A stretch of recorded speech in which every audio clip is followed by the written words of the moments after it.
1 tahun berlalu, di bawah kepemimpinan Menteri Raja Juli Antoni, Kementerian Kehutanan telah mencapai kondisi yang ideal pada beberapa bagian. Sobat Hijau, yuk inti perjalanan luar biasa 1 tahun terakhir.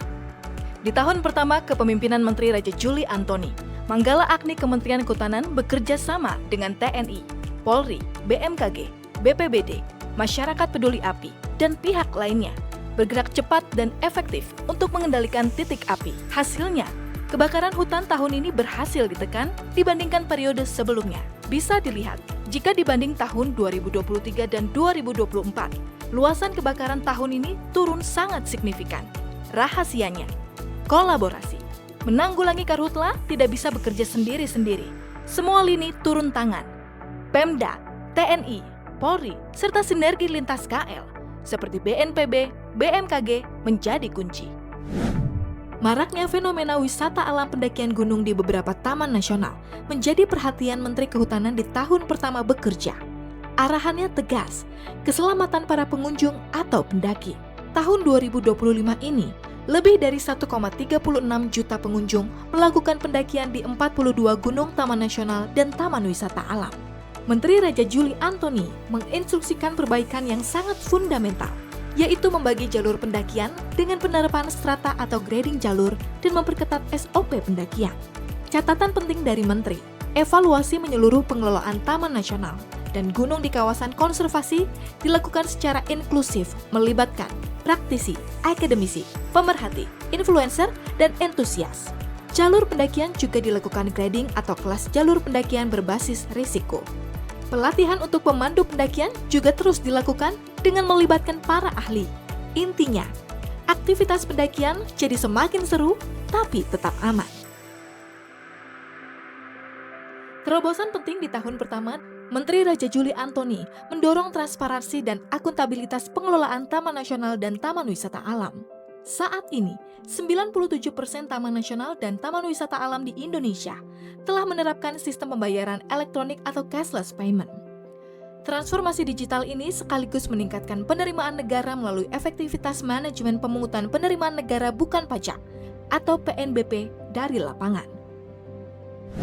Para petani pemegang izin hak akses kelola kawasan hutan melalui perhutanan sosial selama setahun ini juga menjadi perhatian Menteri Raja Juli Antoni untuk naik kelas.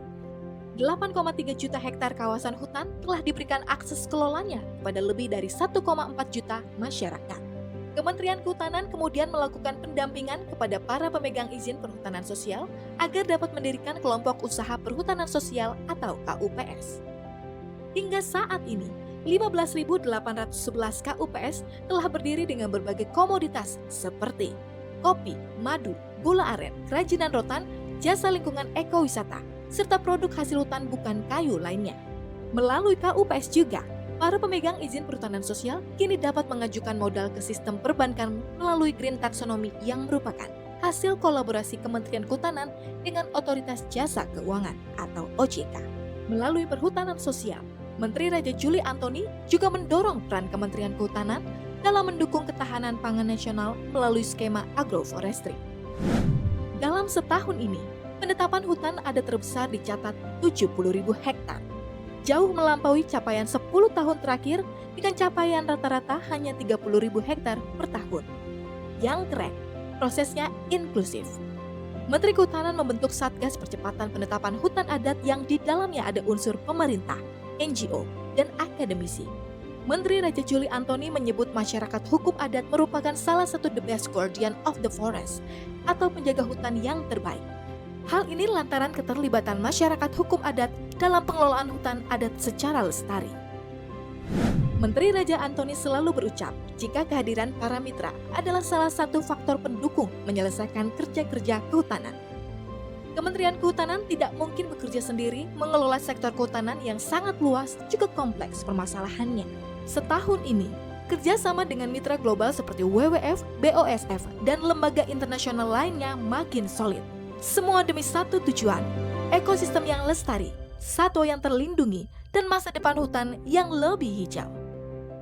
Dalam 1 tahun terakhir, Menteri Raja Juli Antoni juga sangat concern terhadap upaya perlindungan satwa dan tumbuhan liar. Menurutnya, Indonesia sebagai negara mega biodiversity sudah seharusnya memancangkan tonggak kelestarian flora dan fauna sebagai parameter utama kelestarian alamnya. Segala daya upaya dikerahkan secara maksimal.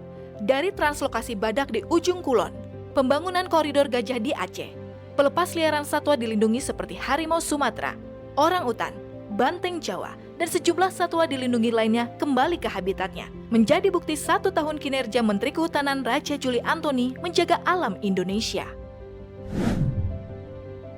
Sejak diluncurkan pada tahun 2023, pasar karbon Indonesia belum berjalan optimal. Volume transaksi masih rendah akibat belum kuatnya regulasi dan tata kelola. Menanggapi kondisi tersebut, Menteri Kehutanan Raja Juli Antoni mengambil peran sentral untuk mengurai kebuntuan regulasi dan mengonsolidasikan berbagai pihak, mulai dari kementerian teknis, pelaku usaha, hingga lembaga internasional agar pasar karbon dapat berfungsi sebagaimana mestinya.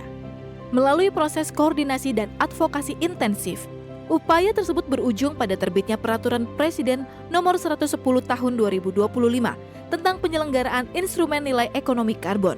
Kebijakan ini menjadi salah satu capaian penting 1 tahun kepemimpinan Menteri Kehutanan.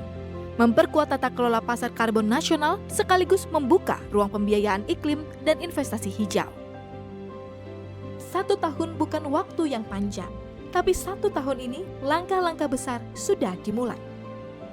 Dalam setahun, langkah-langkah kecil telah menorehkan jejak besar. Hutan lestari, rakyat sejahtera, bangsa berdaulat. Perjalanan ini baru permulaan. 1 tahun Menteri Kehutanan Raja Juli Antoni bersama rakyat untuk Indonesia yang hijau, kuat, dan adil bagi generasi mendatang.